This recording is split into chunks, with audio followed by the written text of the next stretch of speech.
Morning. It's January the 13th, and I wanted to do a video on using your tea and coffee grinds in your garden. I have a video I made a few days ago about using coffee grinds in the garden for the calcium and how I do it.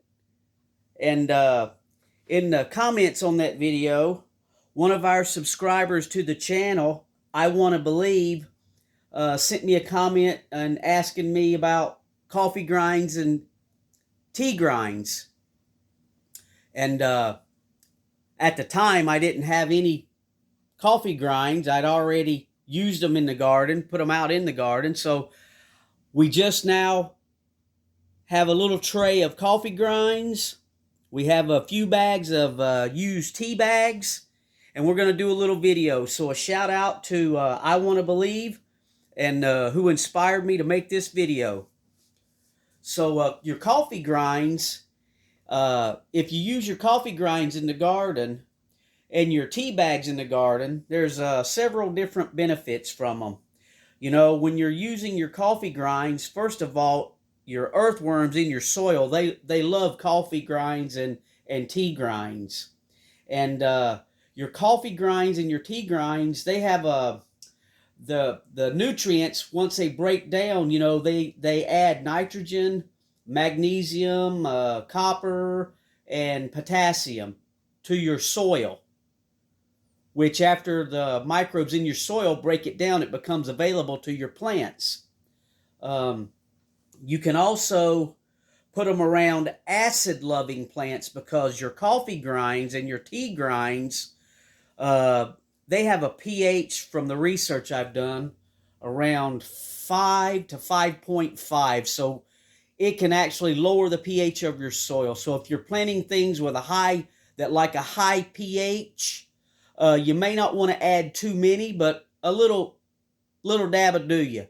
But if you're planting plants that love acid in the soil and a lower pH, like azaleas, blueberries, then you can load them up, because this will lower the pH of your soil and it'll break down, and it's got some great amendments.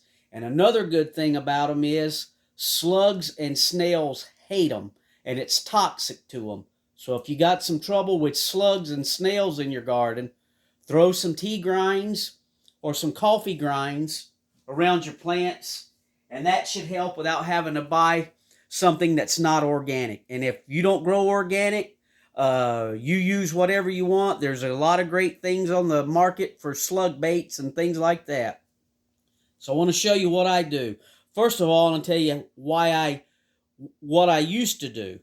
I used to save my coffee grinds and just dump the filter and the coffee grinds into a container, wet, and throw my tea bags in there. And after about a week of that, in the middle of summer, I went back into my little, I use an ice cream pail, and it was just totally covered over with a nasty looking green mold. And I don't know, it may be helpful in the garden. I don't know. I don't like the look of that. It may break down and do that in the garden. I'm not sure about that, but I don't do that anymore. It's nasty, and I changed up how I do it. So I'll take my coffee grinds and I'll dump them out of the paper filter. A lot of people throw the paper filters in the compost pile. A lot of people throw the tea bags in the compost pile. I don't do that. It's maybe better to do it that way. I don't do it that way. I have a OCD when it comes to trash in my compost pile and in my garden. So even though I might be missing out on some benefits, I don't throw the paper in there, the bags and the coffee filters. So I'll dump the grains out on a piece of parchment paper, and I'll lay the tea bags out here just to dry. These have been in my utility room where my furnace and my hot water heater are, so they're relatively dry. And you can see these coffee grinds, they're dry. And what we'll do is I'll just cut this tea. This is green tea, actually. My wife uses She likes the peppermint and spearmint organic teas, and I like the green teas, and we drink Lipton tea too, but we drink more of the green teas and the peppermint teas than we do anything else. So I'll just dump that right there.